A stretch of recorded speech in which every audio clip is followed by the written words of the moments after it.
everybody, this is Brian with the VIP Soundcheck, and I'm very honored to have Nate Parrish with me. And Nate, thank you so much for joining me. Absolutely, man. How's it going? Not too bad. We're, other than sweating to death out here, but It's quite warm. It's quite warm, but we're going to make it through. Absolutely. And we're here at Kingdom Come Festival in 2024, and this is your first time performing at Kingdom Come, right? Yeah, this is my first time. I technically was asked last year, and I really wanted to do it, but I'm a pastor at home too, and so I was asked to preach on Father's Day, and so I couldn't come. Makes sense. But I'm stoked to be here. You mentioned on stage you became a father, what, a couple of years ago? 4 years ago. Yeah, got a little boy. Nice. He's the Congratulations. best. Thank you. Yeah.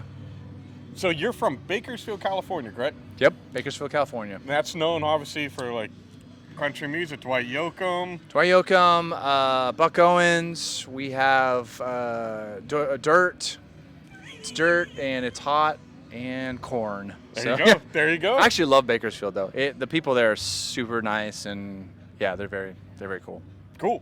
And so you grew up on punk rock, and that was your favorite. Yeah. So my parents had eclectic music taste. Everything from the Cars to Fleetwood Mac to Bob Dylan, and then punk rock was my music. You know, I listened to their music and it was cool. And then when I discovered punk rock, you know, MXPX, Social Distortion, Face to Face, and I was like, no, this one's mine. This is my music. So yeah. But then, interesting enough, today you did an acoustic set, Yeah. which kind of almost went back to that Bob Dylan style. I know, and here I am, back playing like Bob Dylan, like my dad wanted. But so when I started doing music, I was in a band. We played one show, and then our singer left, so we broke up.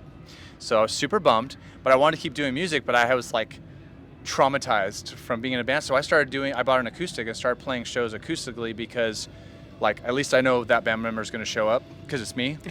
And so I started doing acoustic shows, and then, you know, career progressed from there. But it's nice to kind of have a rule about songs. Like if you can't play the song with just one instrument and it be compelling, it might not be a good song. Sure. It might not be done. Right. So I figure if I could play those songs acoustically, then they're good songs. Yeah. Yeah. And I noticed the songs that you sung, that I'm assuming you wrote them all, that Yeah. you played today. Mm-hmm. They had that kind of Bob Dylan folk type of Yeah. songwriting to them. Yeah, it's built in. It's in my DNA. I write about just stuff that's going on in the world. You know, Yeah. I just wired that way, and so I think you could call it like, it's like punk music. It's fast, but if you were to just read the lyrics, be like, oh, it's like a folk song. Yeah. Yeah. Yeah. And I never thought about it until you performed it that way. I was like, well, yeah, that kind of makes sense. Yeah. It works. I think it works. And you weren't afraid to shy away from, you know, some heavy topics. Yeah. Yeah. One of the lines that I loved as I was listening to you, and I'm paraphrasing, you said, "There's no room in the womb in your safe space." Yeah. Man, I turned my desk. I love that line. Yeah, I made sure I stopped strumming during that part too, so you could really hear it. With your life of excess, sending mixed messaging. We gotta save the eye for the future generations. Well, there's no room for the womb in your safe spaces. Yeah, no, I figure if I'm gonna write songs that make an impact, you gotta let it rip, and so don't be afraid of. That was part of the thing of me doing a solo project, was I need to be able to say what I want to say with no filter, and there's no filter. So Absolutely. Yeah.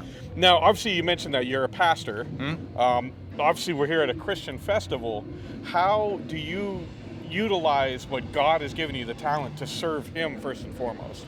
I think, you know, sometimes we look at ministry as if it's like a job title, like you have to work at a church or be a televangelist or whatever, but it's literally just who you are and what you do. So you could work at Chick-fil-A and be ministering to people because of you're displaying the fruits of the Spirit. You're kind, Sure. You're gentle. And so through music, I think I have a really good opportunity, because once you get a microphone, people just listen to you, you know? And so I try to at least, at the very least, deposit some hope into people, like I did the song Hope, and try to make an impact. And more importantly, like when I get off the stage, I want to be approachable, just genuine, normal dude, because the worst thing you do is be a Christian musician that's a diva. It's just yucky. Yeah.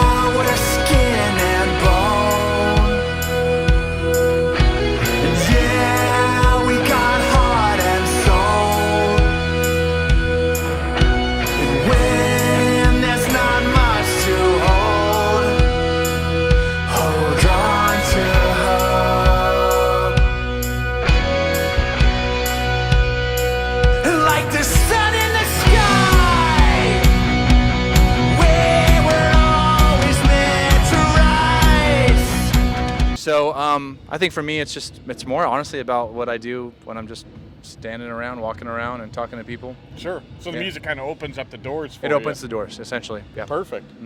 Now, have you played at other festivals like this where, Yeah. I mean, I don't know if others are like this where it's this family kind of atmosphere. Yeah. I've played a lot of festivals over the years. This one is really cool. For me personally, it's cool because I'm seeing a lot of bands that I haven't seen in a while. So it is sort of like a family reunion, but all the people here are just really kind, and I love seeing all the RVs with like, you know, shuttling the kids out, and this is what they're doing, you know, this weekend. Yep. As a family, and I thought that was so cool. If I didn't live 1,000 years away, I would bring my kid, and but maybe next year. Who knows? There you go. Maybe next year. See, now we got something to look forward to. All right. Now, you were mentioned on stage. I think that you said you have an upcoming album coming out. Yeah. Do you have a release date on that yet, or? I don't have a release date yet. I've released 2 singles. I have a couple more ready to go. Working with Josiah Prince from Disciple. So we're sort of just we're doing this like hybrid producer thing where I'm writing songs and arranging them and recording them at home, and then I'm sending them to Josiah, and then he's doing the drums, making some arrangement changes if you want, you know, if he has any ideas for melodies or whatever, and then sends it back, and then I track the guitars and the vocals and the bass and all that. Okay. And then I send it back to him, and he produces it from there, and then we send it off to mixing and mastering. So it's sort of like this back and forth thing. Gotcha. It's really cool. It takes longer. Sure. Obviously.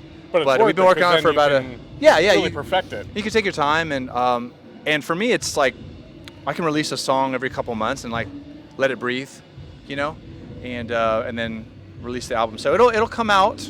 It will come out. I'm just not exactly sure when. Sure. But be on the lookout. I'll have a new single coming out most likely before the end of the year. Okay. Yeah. I'm assuming the whole album is more of like the punk rock, the heavier.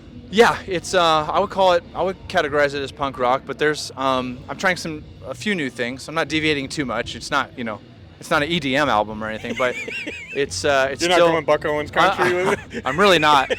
But it is you know, it's got elements of punk. There's a little bit of hardcore. I love hardcore, like old school hardcore punk, and there's some organ on some songs and there's an actual slow song, which is rare for me, and yeah, so it's I'm pretty proud of how it's turning out though. Nice. He said the world don't know you a thing.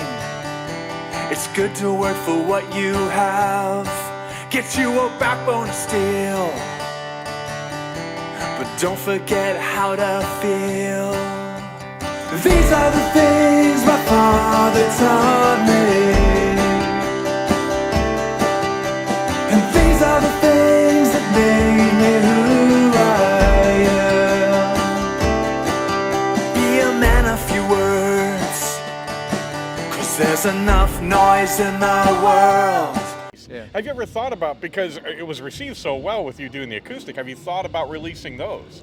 I did think about it. I thought it'd be cool to take like a couple songs from each release and do an acoustic thing there and get some like pedal steel and some stuff like that. That would be really fun, but that'll be down the line after this third album comes out, and then we'll see. But Sure. yeah. Now I gotta ask, where'd you get the cool Blockbuster sunglasses? They're not even in existence anymore. Bro, my guitar player in my band, he took a vacation to Bend, Oregon. That's the last Blockbuster. I saw the documentary about that. So he brought me back this and like a Blockbuster tote bag. And, Nice. And so, heck yeah, I'm gonna wear these. These are rare. They're pretty sweet. Thank you. You gotta protect them though. Oh yeah, people have been trying to steal them off me, and I gotta watch my back. Well, Nate, this has been awesome. I really appreciate it. Absolutely, bro. Is there anything else you'd like to say to fans before we sign off? I love you guys, man. Thank you for listening to Nate Parrish music, or literally any other indie artist. We love your support, and go follow me on Spotify. Yeah.